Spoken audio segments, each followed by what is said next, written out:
So the now again A is there, so there will be a T present here, there will be a G present here, C present here, A present here, T present here with double hydrogen bond, double hydrogen bond, double hydrogen bond, triple hydrogen bond, triple hydrogen bond, double hydrogen, triple hydrogen. Now please pay attention what happened in the case of replication. When replication happen, we all know what is replication. For doubling of the amount of DNA, these two strands will separate, and we know the rule of complementarity.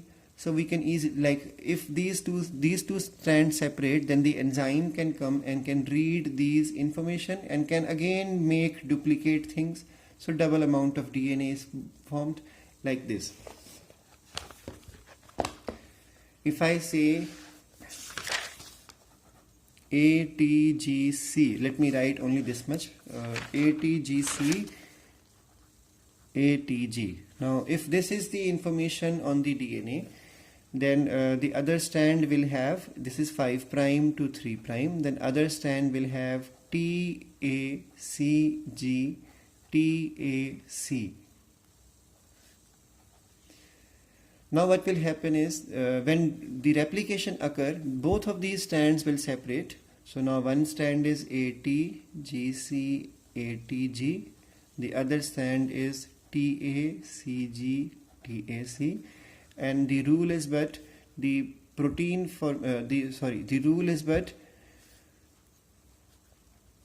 DNA copying starts from the 3 prime end and addition goes in the direction. So now it will start from this end, it will start from here and then continue in this direction and continue in this direction. So finally what will happen, DNA will be replicated, and here you will have C, A, T, G, C, A, T, and here you will have A, T, G, C, A, T, G. So what you see is the exact copy now, but now 2 copies are there. Now if RNA has to be formed, one strand will be read and other strand will not be read. So if you write the DNA, if you write it in this manner, these strands are going to change now, because if it is ATG on one strand of DNA, it should be TAC on the other strand. But when you make RNA will not have T, it will have U present here. So UAC will be the reading on the RNA. So this is called as codons. When triplets are present, this all I explained in the 11th class to you. These are called codons. Codons are present on mRNA, and opposite information is present on the tRNA, which is called as anticodons. So we are learning about that concept now.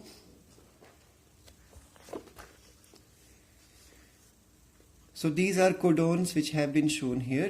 Now if you pay attention, U is present here, so they are talking about RNA, they are not talking about the DNA. So if it is UUU, it will give rise to phenylalanine. UUC will give rise to phenylalanine. UUA will give rise to leucine. UUG will give rise to leucine. So the whole thing is explained here.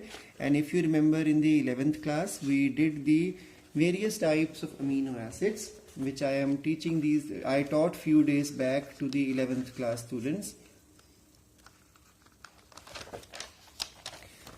Glycine, alanine, valine, leucine, isoleucine, aspartic acid, asparagine, glutamic acid, glutamine, lysine, arginine, cysteine, methionine, serine, threonine, phenylalanine, tyrosine, histidine, tryptophan, and proline.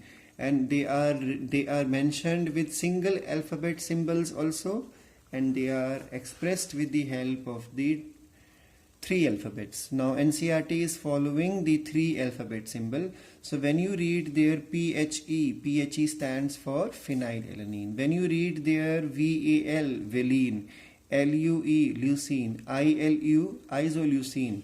When you read their ASP, aspartic acid, ASN, asparagine, GLU, glutamic acid, GLN, glutamine, ARG, arginine, LYS, lysine. So you have to go through this from your 11th class notes, because this is important, because you have to understand this concept again for the 6th chapter.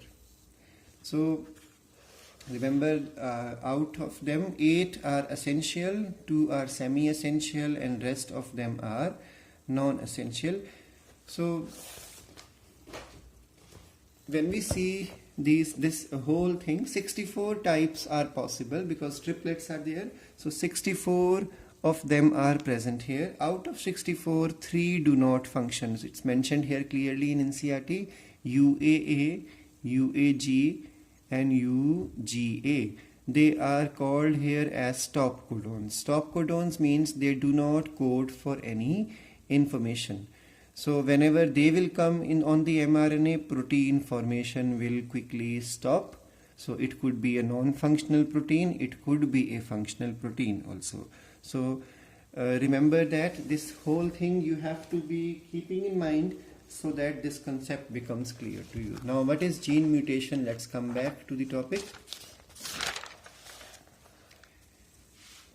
Imagine that the DNA has the information. I'll be using same information again because so that it becomes clear to you with one example. GCC, I told you codons. Codons are always written in triplets. There is no gap in DNA, but for